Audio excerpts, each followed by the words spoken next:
Galaana afaan wal agartan moo dura muuziqicha wajjin wal agartan? Dura abbaa maajii wal agartan.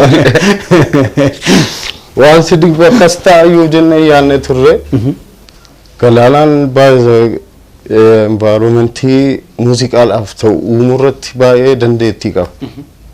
Gaafa stuudiyoo dhufu akka nama hojiidhaaf dhufutti miti kan dhufu. Muuziqaan kun muuxannoo intini barbaaddi. Faara tolaa kana barbaaddi. Isa muddii jedhan kana jechuudha. Gaafa dhufuun taphataa. Kanaaf gaafa Galaanaa yaaddu xabuma kolfasaa qoosaasaa sana yaadde jechuudha. Dhufaa jiraachuusaa gaafa yaaddu. Osuma taphannu ana hojiitti yaadne hojiin sun dhume akkasiis ta'a jennee yaadne. Anarra yoo osoo gaafattee gaarii natti fakkaata akkatti hojjenne maaliif yaadaddoon. Taphachaa madda kan inni hojjenne innis immoo itti danda'a beektaa nama wajjin walii galteedha waan akkasii hojjechuu kana. Garuu uummanni dhugaasaa dubbachuuf itti tolee nurkaa fudhatee uummataafis galata guddaa qabna. Akka Itoophiyaattis riikardii haaraa galmeesseera YouTube irrattis. Kanaaf akkuma fakkeenyaatti kaafne malee fakkeenyaaf amma yoo Oromoo miilli laafu yoo Oromoo miilli gajjabaachuun barbaachisu gaafa immoo Oromoon fuulli dukkanaa waan sibiraa ba'an kun qoricha ta'anii kiniini dawaa ta'anii saba kana wal'aanaa turaniidha.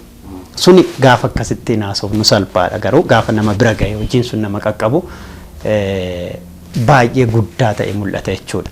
Fakkeenyaaf amma mee aartiin Oromoo maalirra jira? Fakkeenyaaf amma yeroo baay'ee aartiin Oromoo laganceeni jechaa baane amma akkam amma taa'ee gaafa laalu akkeessuun akka Afrikaatti afaan Ingiliziitiin afaan maaliitiin otoo nafiin muuziqaan Oromoo amma cabsee waan ce'e natti fakkaata. Ati maal jetta? Sun dhugaama bakkee jirudha. Kanaan duras ijoolleen hojjechuu dadhabanii miti bare. Xiqqoo haalli tures inuma beektaa xiqqoo rakkisaa ture uummannis wanta inni keessa ture sanatti ergaa dabarsuuma ture taargeettiin artistootaas malee kwaalitii irratti hin turre kan wanti sun ilaalchi godhamaa ture malee ijoollee dandeettii qabantu hin jiranii miti baay'ee. Ijoollee masanadha amma yoo argite waan gar malee fooyya'aa kan hojjechaa jiran. Haallis murteessaadha aartii keessatti sii gale. Amma xiqqoo haalli akkuma targitudha chaalenjiin hojjetaman amma sirboota biraarallee kanuma keenyadha kan riikardii viyuu kana cabsaa jiru jechuudha. Kana boodas gaafa waan kana laaltu abdii guddaa jira beektaa aartii irratti jechuudha. Ana ammayyuu gaadhan jedhu akka dandeetti ijoolleen keenya qabdutti akka baay'ina uummata keenyaatti akka uummanni keenya aartii fedhuuf kun gaadha jedhee yaadu. Garuu abdiin sun inuma jira. Ammatti deemaa jirraadha. Mee ala taa'ee gaafa laalu amman immoo itti dhiyeenyaan hojii keessan ordofutti dararamni istiidiyoon muuziqaa Oromoo keessa darbe salphaa miti jedhee ilaala. Amma gaafa dhufnee iddoo amma jirru kanarra geenyee ilaallu kana gaafa guddannee riikardii torbaanitti guyyaa lamatti guyyaatti galmeessisaa jirru kun mee dadhabbiin ati keessa dhufte dadhabbiin si otoo hin taane sagaleen Oromoo muuziqaan Oromoo dadhabbiin inni keessa darbe istiidiyoo marra geessutti waan yaadattu jira. Waa'ee istuudiyoo yoo sitti mee seenaan artistii hundumtuu istuudiyoo jira beektaa. Maaliif hundumtuu istuudiyoo kana keessa darba waan ta'eef hundumtuu harka qaba seenaa qaba istuudiyoodha jechuudha. Mudannoo istuudiyoo sitti mee sagantaa 2-3 barbaada. Maaliif waan dhuguma dhibbaa guddaa jira karaa istuudiyoo even yoo mana kiraa fudhattee hojjettu ijoollee keenya baay'ata. Ni sodaatu warri mana tokko yoo waan akkasiitti mee inni dhummaata sii galee. Garuu sanuma keessa darbine iyyuu bakka inni ga'e ati sargaa jirta sun nuuf boqonnaa guddaa sii galee gara fuulduraattis amma wanti jiru artistiinis xiqqoo haala gaariirra jira. Gara fuulduraatti waan gaariitu hin jiraata garuu inni darbe rakkisaa ture akkuma ati jette baay'ee rakkisaa ture ammas rakkisaa miti toonte wayyaatu Me ammammaatti laphee hawaasa kanaa dubbisaa turteetta karaa aartiitiin jechuu kooti. Boroo fakkeenyaaf akka dhuunfaatti iddoo kanarra gaa muuziqaa kanatu naafa kanan hojjedha gara fuulduraatti waan nateettu maaltu jira? Inni sun baay'eedha malee nu amma jaalaluma uummanni keenyas qabuu fi fedhuma isaatiin ammuma kanallee fudhatama arganne malee akkan hojjechuu qabuu fi akka uummanni na jaallatu gaafa ilaalu dadhabbii guddaan na bira jira. Dadhabbii qofatu hin ta'in haalli naami jechuu dhiisuu danda'a. Muuziqaan kun waan baay'ee barbaadde beektaa of keessaa environmentii gaarii keessa jiraachuu qabda. Meeshaa addunyaan ittiin hojjetu argattee ittiin hojjechuu qabda. Sana guuttattee tikanitti of madaaluu dandeessu malee gaaf dadhabina koo gaafa madaalu warroota biraa wajjin akka addunyaatti dadhabina koo qofatu hin ta'in haalli sun akka isaaniitti hojjechuuf na mijateera ni jedhu gaaffii guddaadha. Galmi amma waan ati irra deddeebitee kaaftu kun muudii hojii muudii istiidiyoo waan ta'edha kun an akka kiyyatti ayyaantummaan tan ilaala akka ayyaanaati jedhee ilaala. Namoonni baay'een yoo ayyaanni sun hin dhufne wanti hojii muudiin hojii atamma jettu kun hin dhufu jechuudha. Aartiin ayyaanan qabu ayyaana immoo ayyaantummaadha akkamittiin ibsitate? Maal seeti ammame afaan biraatiin nyaati kan sitti mi'aawu gaafa beeloftudha jedhamante. Soon beeleen sitti mi'aawu fedhii nyaataa siin qabaattu. Muuziqaan kunis waan akkasii qabdi beektaa naaf iyyuu naan galu gaafii gaaf. Muudii jechuun sitti toleen jiru taanaan muuziqaa matti beektu kana sirkaa bada beektu. Beekteef waan baratteef qofa teessee waan hojjettu miti. Namicha sana wajjin faara toltee walii galaa taphachaa yoo ta'e malee maaliif seete muuziqaa gaafa hojjettu amma yeroo baay'ee yeedaloon hin barreeffama yeedaloo abaluutu hojjete abbaa yeedaloo gaafatte mudiin naa dhufuu didee akkas mudii barbaachisa siin jedhu asis gaafa dhuftu nuyi muuziqaa amma yeedaloo sana hojjenna baramas intro bridge maal wanta jedhu sana jira jechuudha. Kanaaf akkuma ati jette ayyaanni sun dhufee relax gootu taana waanuma kana beekteef qofa waan taate teessee hojjettu miti. Gosi ayyaanichaa naa galuu. Osoo jennu walleen walaloodha moo yeedaloo? Walleen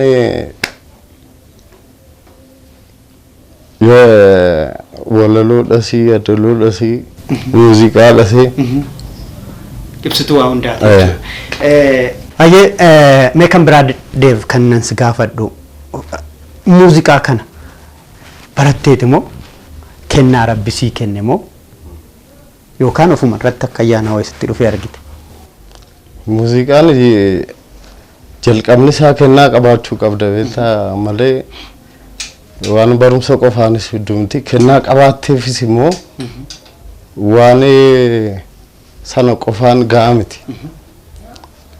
Ani kennaa man qaba jedhee yaadan ture ijoollummaa manatti guddadhe baay'ee. Kutaa sadii akkasitti kiiboordii nan taphadhan ture. Garuu erganni guddadhe barumsaan immoo fooyyeffadhe jechuudha yaareedii baradheera. Mana barumsa muuziqaa yaareed kanatti namni baay'een hin baratu. Wanti sun fakkeenyaaf hangam baratte maal baratte achitti suni hojii keetiif hammamsi gargaare hojii kee jechuun hojii Oromoo jechuudha. Waan ati hojjettu guutuun isaa hojii Oromoo waan ta'eef kanaaf hammamsi fayyade maal si fayyade achitti maal baratte? Achitti amma digirii faa maastersiis jalqabaa jira natti fakkaata miuzikooloojii kaataagorii jalqabaa jiru amma kana riisarchii hojjechaa jiruun jalqabne yoo yaafadheen ture barannuti baranne garuu amma anga diploomi duwwaatti ture Addis Ababa Yuunivarsiitii jala tureef dandeen baane ture anga diploomitti ture kan ture isa waggaa sadii baratte yeroosi barumsi immoo akkuma ati beektu waan maal faasi fayyade yoo naan jette karaa muuziqaa aadaa kana ammayyeessutti gahee guddaa taphata barumsa qabaachuun sanarratti na fayyadeera jedhee yaada. Aartii Oromoo keessattis waan kanaanidha kan inni jijjiirama addaa fiduu hawwiin koo jechuudha yookaan kan inni irratti hidhamaa jiru. Muuziqaa aadaa kana fuudhee ammayyeessuu irratti hojjechuu irrattidha yeroo baay'ee kan inni yeroo dabarsaa jiru. Sanaaf barumsi sun gahee guddaa naaf taphateera. Amma ittuman jira muuziqaan maal seete takkuu tokkotti deemte lama si jalaachi deemte beektaa waan qaqqabattee dhaabdu miti. Amaluma aartii takkasiimi aartiin saba dursee deema. Muuziqaanis akkasitti sin jalaa deema jechuudha. Sana hojjechuu qofti gahaa miti maaliif borsi jalaa deemti san abdeetuuf gochaa deemuu qabda waan ta'eef. Amma South Africa dhaas yeroo dhiyootti nan fixa online barumsoota adda addaa irra jira. Egaa yeroo maqabnutti egaa hojiin kunis hin baay'ata hanga danda'ame immoo yeroo argannetti barachaa jirra. Egaa isa booda immoo jijjiirama adda addaa nu fedhee yaada. Hangamitti otoo hirribni si qabu baatee hin jaalattu fakkeenyaaf maaltu si hafame muuziqaa otoo kanan godhin yookiin otoo waan akkanaan hojjetiin waan na ta'ettu.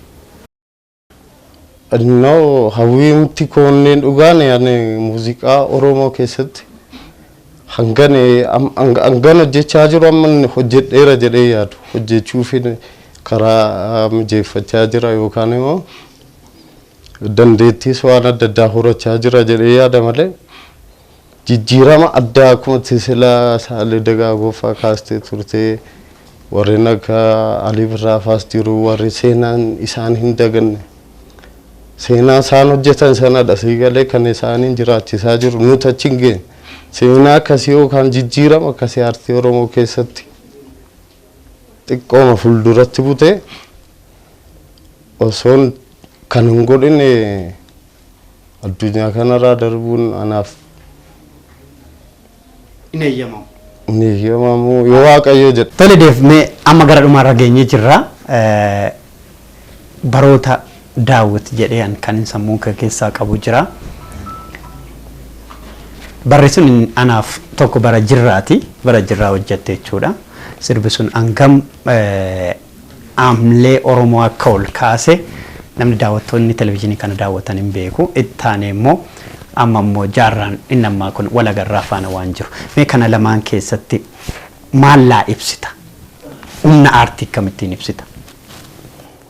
Akkuma beektu jirraan kan ittiin amleen Oromoo cabeettiin amleen Oromoo ittiin deebi'ee yookaan ergaa guddaa kan of keessaa qabu ture. Wal agarraanis akkasuma ergaa mataa isaa danda'e qaba. Egaa yeroo baay'ee karaa sanarra tun ta'een akka nama muuziqaatti muuziqaa isaa madaala malee ergaa isaa caalaa jechuudha. Garuu dhimmooma Oromoo laallateeti yeroo baay'ee argite kan inni ergaa dabarsu. Ergaan sun immoo uummata akkuma beektu waan keessa isaa gaafatti itti baastu itti himtuudha kan inni ittiin haamilee isa duras immoo jiru yeroo itti qabsoon Oromoo dadhabu kan ittiin qabsoon Oromoo jabaatu Oromoon dhimma isaa kan inni ittiin ibsatu haala isaa ittiin ibsatu gaafa dadhabu abdii kutatu immoo kanneen akka jirra akkuma itti jette immoo haamilee ittiin horatu akkuma wal agarraa kana immoo fuuldura isaa ittiin ibsatudha jechuudha. Tole baay'ee gaariidha. Egaa asuma bahuudhaaf jirra. Egaa waan hundi ergaan guddaa natti dabarsitu karaa muuziqaa kanaati. Ati ogeessa muuziqaati tarii yeedaloo dhaggeeffatta. Nuyi immoo walaloo dhaggeeffanna ta'a. Kanaaf dandeettiin keenya garagara jechuudha.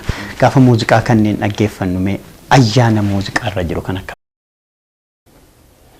ayyaanni muuziqaa jechuudha akka muuziqaatti namni muuziqaa keessa jiru maal seete ayyaana muuziqaa kana keessa gaafa seentu ibsuuf yoo macimeeyyuu fakkeenyumaan muuziqaa keessa innaa seentu amma dacheemti kun yoo dabartee waan dhageessu natti fakkaata. Erga dabartee booda waan dammaqatu faanatti fakkaata malee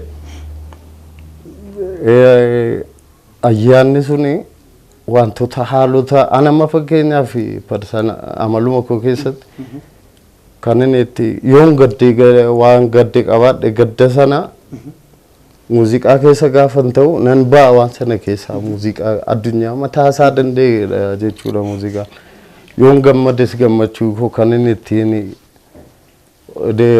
ofiif ibsu yookaan kan inni ittiin waan sana mi'eeffadhu muuziqaadhaani.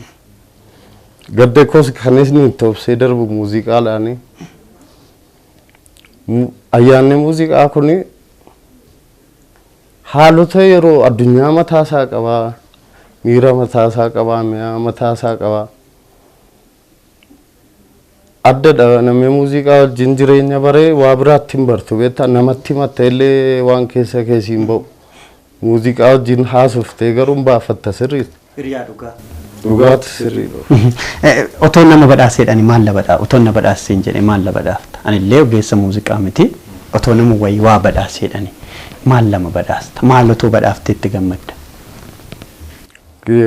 Badhaasii gosa qaba garuu badhaasa gosa dhumaa yoo sitti mee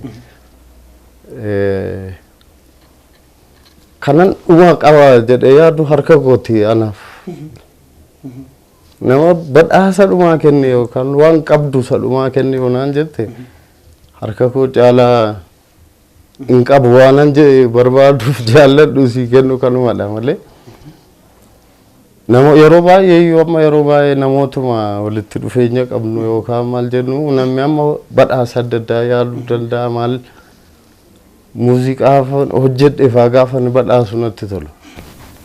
Waltajjii garaagaraa irratti hojiin kee badhaafameera. Sun amma maal haamilee sitti tole? Maalirraa baratte? Haamilee natti toleera. Garuu bari ganuma miti kaayyoon koo gana hamman dhufetti garuu hangan ol jedheef akkanachi ga'uu fi warroonni kun ragaanaaf ta'aa jiru deemsa koo keessatti. Garuu siif badhaasnati qabdu waan amma Oromoo gumaachitu kana jechuudha. Artistoota Oromoo ammaatiin maal jetta? Oromoon uummata kanaanoo maal jetta?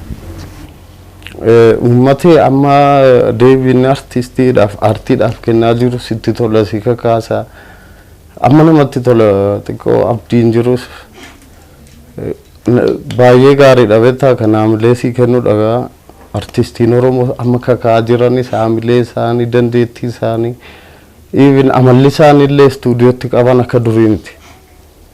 Itti baraa fooyyessaa dhufaniiru xiqqoo ammayyaa jiran itti fakkaata. Kanaaf uummataanis deeggarsa keessan itti nuuf ufaan jedha artistootaanis immoo karaa mararraa jirtan jabeessaati itti nuuf ufaa wanta isaan nuuf fidan sana dhabeettaa kan asirratti waan hin kaasuu barbaade fakkeenyaaf amma aartii fi hawaasni aartii wal beekuu qaba jedhee yaadan. Fakkeenyaaf amma waan ati hojjettu yoo naaf hin galle hojiin kee gatii hin qabu jechuudha. Kanaaf amma hawaasni kunii fi aartiin isin hojjettan kun wal dubbiseera walii galeera. Haala sana dabar kan sila uuman hawaasni kunis aartii irratti ilaalchinni qabu gaarii ta'aa dhufeera kan isin jedha. Yeroo darbuun keessa waggoota muraasa dura xiqqoo walii galuu dhabu ture beektaa aartii kan yoo fuuldurumatti yoo baasteetti himte malee walii hubachuu dadhabuu ture muuziqaan kunis yoo gara ammayyaatti deeme xiqqoo fudhachuu dhiisu ture amma garuu uummanni gaafan ilaalu artistiyyuu darbee waan deeme natti fakkaata beektaa karri uummati itti hubatu. Ana akka kootti ogeessa muuziqaa ta'etu hin jiru. Gaafan ol jedhu si'a baay'ee dhaggeeffadha muuziqaa sana jalqabaa hanga dhumaatti gaafan ol jedhu. Yeroo hanga sana dhaggeeffadhe waan naan galleeffaatu erga hojiin sun ba'ee booda akkaataa uummati sana booda hubadheen waan sana deebi'ee dhaggeeffadha beektaa. Ayya daawwattoota televezyiinii OBS qophii jaatanii keessumaa keenyaarraa wajjiniin turtiin taasifne asumatti xumuramee jira. Waan nu daawwattaniif guddaa galatooma. Ammas nu faana bu'aa qophiin keenyatti.